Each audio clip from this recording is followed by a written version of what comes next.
Hello मित्रांनो, कसे आहात तुम्ही? तर मस्त असाल तर माझी रेसिपी आहे बिना अंड्याचा आमलेट. तर बिना अंड्याचा आमलेट बघा, त्याच्यात मैदा आणि बेसन, थोडासा खाचा सोडा, नाहीतर बेकिंग पावडर, मीठ फक्त इत्यादी हे 3-4 साहित्य मिळून बिना अंड्याचा आमलेट बनते. तर खायला इतका असा भन्नाट आणि दिसायलाही बिना अंड्याचाच कलर असा दिसतो.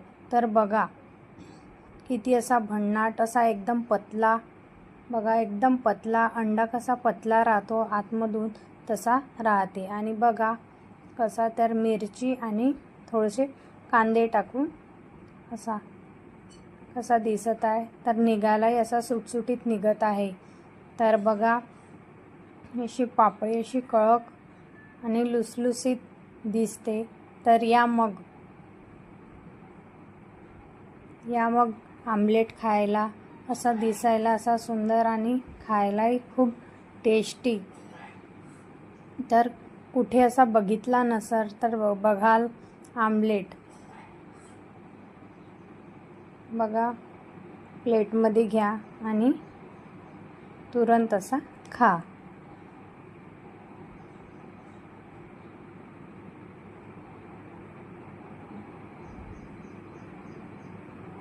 या मित्रांनो, रेसिपी बघा आणि घरी बनवा.